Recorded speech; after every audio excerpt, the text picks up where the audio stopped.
Hello everybody and welcome back. Good to talk to all of you again today. And today I have a work in progress video for all of you. This is the Tier 10 US heavy cruiser. It's actually a super heavy cruiser, the Puerto Rico. Now do keep in mind that this is a work in progress video, which means that everything I talk about in this video can and potentially will change by the time this ship makes it onto the live servers. So, what is the Puerto Rico, you ask? Well, she is, by all intents and purposes, an enlarged Alaska with an extra turret. So Alaska's got 9 guns and she's got 12 guns. That's sort of the simplified version of it. If you play her in-game, you'll find that she doesn't really feel much like an Alaska. She doesn't really have Alaska's agility. She's sort of a little bit rougher handling compared to Alaska. Her shells can at times feel a little bit more erratic because Alaska in the game right now is running with a battle cruiser dispersion formula, and Puerto Rico I think is running with a battleship dispersion formula. Because roughly the same range as Alaska, Puerto Rico's dispersion I think is almost 35-40 meters worse, so that might be an issue, you know. But she does have 2.2 sigma, which means that even with her somewhat erratic dispersion numbers, her shells do have a tendency of grouping more towards the center-ish area, and of course with 12 guns, you've got more shells to sling down range, and as long as more of them sort of group up there, you're still going to get some pretty good damage. She still has, of course, the shortcoming of Alaska's guns. In terms of penetration, they're not amazing, so further away, range-wise, you're going to have a little bit more trouble with battleships. However, if you aim correctly, aim upper superstructure, aim upper belt, you're still going to get very, very good damaging salvos, usually in excess of 10,000 plus a salvo. She also has the American heavy cruiser auto bounce angles for her 305mm shells, so you are going to be able to get pretty darn good damage even against targets that think that they're reasonably angled against you. So, all intents and purposes, in terms of her firepower now with the 2.2 sigma, I think she's actually okay. She doesn't really need to be exactly like Alaska in terms of the dispersion numbers. With the sigma, acceptable for me. Now, she has the sort of the below water Citadel, similar vulnerability as Alaska. If you go broadside and shells do go underwater, you are going to eat Citadels. In this case, see, right here, I'm gonna eat Citadel there. Ouch. However, and there is a however bit to it, if you are well angled, Puerto Rico cannot be citadeled, you know, assuming you're angled again, underwater. And for 2 reasons. She has a 38mm torpedo belt, which no shells in the game can overmatch. And on top of that, underneath it, her underwater citadel protection is 57mm thick, which means that shells that do go through the outer layer, just let's say, you know, you're not 100% auto bounce, you know, the first auto bounce check passes, they actually have to go through a second auto bounce check when they get into the Citadel. So comparatively speaking, if you look at Alaska, for example, Alaska's inner Citadel belt is very, very thin. So if it passes through the outside, especially high tier battleship shells, they'll just overmatch the inner layer and you will get Citadel. So Puerto Rico is quite a bit more durable, which does allow you at times to do some pretty stupid things and kind of get away with it, which you will see a little bit later on. One other advantage of having 12 guns compared to Alaska's 9 is the fact that when you run into bow-on battleships, you do have the ability to, well, start using HE and really setting some good fires and really getting some decent HE damage here. You'll notice here, as again, 12 guns. Take a look at the salvo here against this repub. You get a lot of shells, and as long as you aim to sort of that upper-ish area, you can get some good penetration damage there, and that was a 15k salvo. Minotaur is going to make a bit of a oopsie-daisy mistake here, coming out after the turn, and there's another 12 shells heading there. And you'll notice that the dispersion is not terrible. I mean, it's nicely sort of spread out at times, but they do tend to group up relatively nice, and that's a death struck on the Minotaur. Of course, straight up fighting a Republic and a Musashi is probably not the best thing you want to do. So yeah, you still want to, you know, again, do sort of cruiser-ish things, load the HE, start backing away, assuming again that they're angled like this. You don't really want to take them head on. So I don't really want to fight these 2 ships like that, so I'm just going to start kiting away. Of course, I do have a division mate here in a Kremlin, although as of the moment, the Kremlin hasn't done too much, so it's okay. I'll let him take a bit of the heat. Of course, if this was a random battle and I didn't have a div mate, again, you know, you don't want to be the front line if you can help it. You do want to be more of a second line support ship. Again, you're kind of hybrid that role between a cruiser and a battleship. Of course, you also have radar, so you do at times have to go and get in front, but then you have to also know when to pull away. All in all, though, you know, the overall feel for the ship is significantly improved. In the first iteration, when she had like 1.9 Sigma, the ship was basically unplayable as her shells were just pretty much going all over the place, and I even struggled to get 100k games.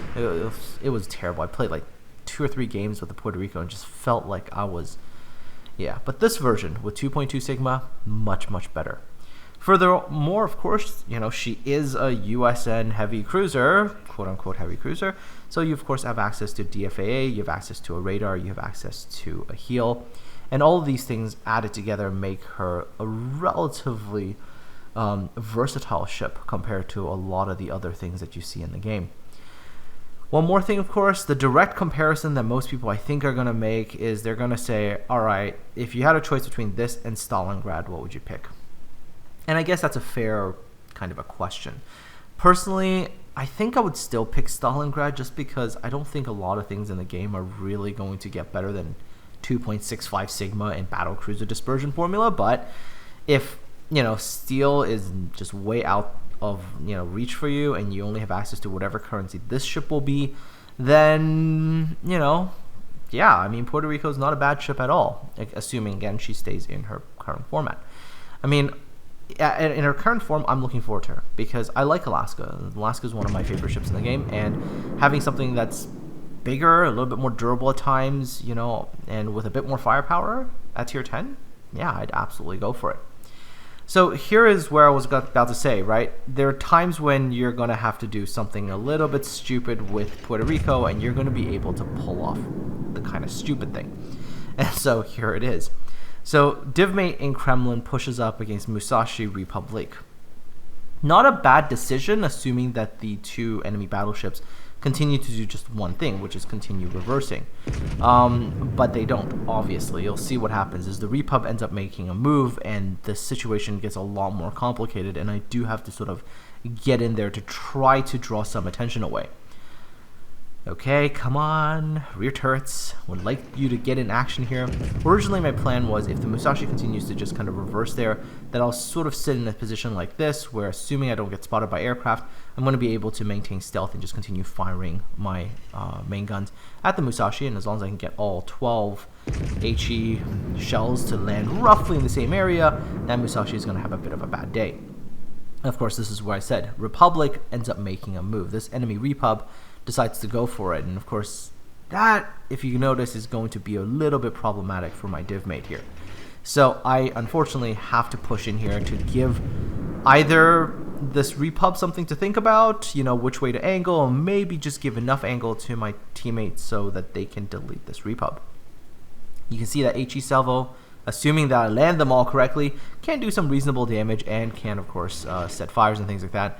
Against the Repub, I was getting a lot better of a salvo there. Against the Musashi, oops, that wasn't going so well. Okay, load up the AP, because again, you do have the improved auto bounce angles, although that was probably not the best time to fire it.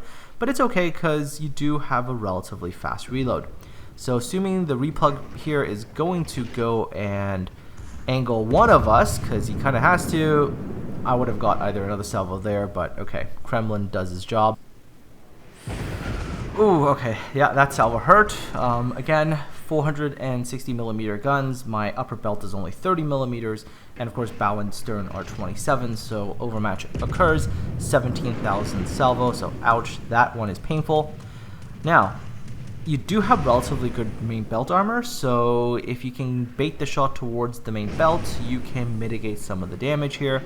Of course, Musashi is still aiming at me. I have to get closer because I need more and more penetration in order to get into the Citadel of the Musashi here. Again, trying to get shots in there. There we go. Okay, shots didn't really do that much damage on that salvo. HP down to 11k. Alright, I need to get all my guns into action here. I've got to show a bit of side here. I'm going to try to make sure that my reload is what saves me here. And of course, I want to cover up my main belt if I'm going to go full broadside, because if the Musashi gets my main belt, these shells will get penetration damage and I'm gonna die. So watch this. Using the dead repub as my protection for my main belt. All the shells hit a little high, and there we go. Nothing more than a bunch of overpens. 241 HP remaining. Alright, so with this flank taken care of, I'm sitting at 211,000 damage, which is not bad at all. Using my radar, I want to find out where this enemy Citadel is. Okay, Citadel is just kind of right behind the island here. Alright, not really much of an issue. 15 more seconds, hopefully no CV aircraft coming my way. 10 seconds, I can get off another heal. As long as I can get off a heal, unless the enemy CV is able to get in with torpedo bombers or... yeah, unless he gets in with either that or a good hit with AP dive bombers, I should be able to survive the rocket attacks. Here we go, managed to get my heal off. Good. I'm looking for this enemy Shokaku. My feeling is the Shokaku's probably run away now. Probably heading B5, B6, somewhere in that vicinity, because there's no way the Shokaku's staying here. You know, he obviously paid attention that there was a push here, so yeah, there you go. Planes coming in from that general vicinity, so no issues. Shokaku's definitely moving that direction. Hopefully I'm going to be able to get some damage here. Alright, so here comes the first wave of rocket planes. Puerto Rico's A is not bad. Again, she is very much like Alaska in terms of the A performance, so you are able to shoot down aircraft. Now, with the way the game is right now, you know, CVs that manage their plane reserves correctly generally don't run out of planes all that easily, so it's tough.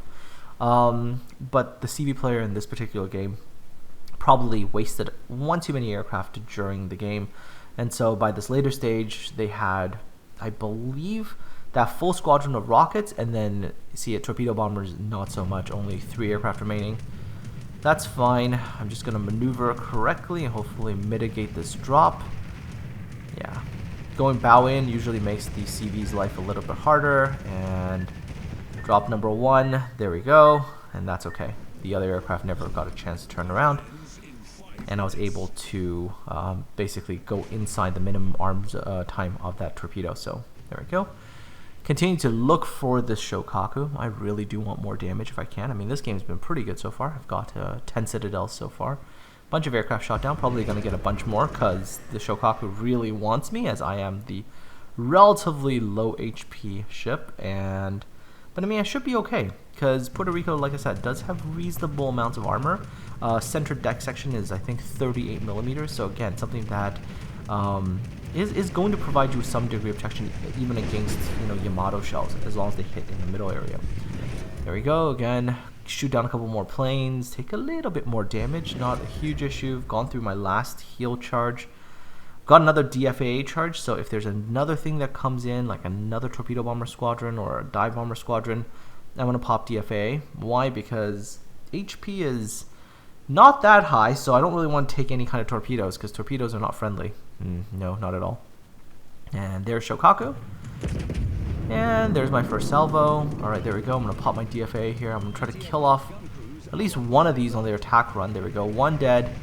The other one drops, but that's okay. I'm already turning, and that one is way off the mark, so that's fantastic. Continue to try to get my salvos in there. I did land a pretty decent salvo in the first one I fired, so pick up a bit more damage here. Okay. Come on. Show yourself. Show yourself, CV. There we go. Another 9,200. Okay, that was a bit of a random salvo there. There we go. There he is again. Another salvo. Okay. 234,000 damage so far. Looking good. Come on. Not really getting any of the Citadel hits, darn it. Yeah, typically when you go after the CV at the end, that's what you're looking for, is just getting those Citadel hits and, you know, trying to end them. Come on now, Shokaku. Come on. Come on. Get spotted again. Feed me my damage.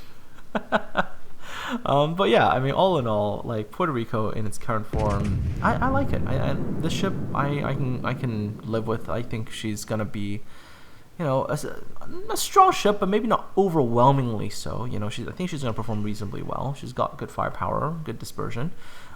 She's a bit of a tough ship, maybe not as crazy tough as Stalingrad, but she has her own durability going for her, and good A defense, and sort of a lot of utility with her consumables. So there we go. This is the game. 245,154 at the end. Only managed to sink one ship, 10 citadels, a bunch of fires, 133 hits. Base experience 2168, so top of the team there. And managed to get 113,000 damage off the Musashi, but no kill. And of course, this is a reward ship, not a premium ship, so 364,820 credits. So all in all, this is a ship I like, and I hope she kind of stays mostly the same. Maybe if they are going to make a change, maybe just go with the same kind of Alaska guns. I don't know, that could work.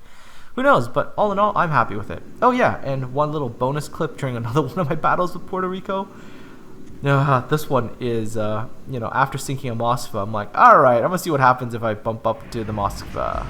Sliding, sliding, sliding. Oh, come on. Whoop! Giant tier 10 ship doing that. Love it. Anyways, folks, hope you enjoyed this video. Let me know your thoughts in the comment section below. Take care of yourselves. Have a good one. And I'll talk to all of you again soon.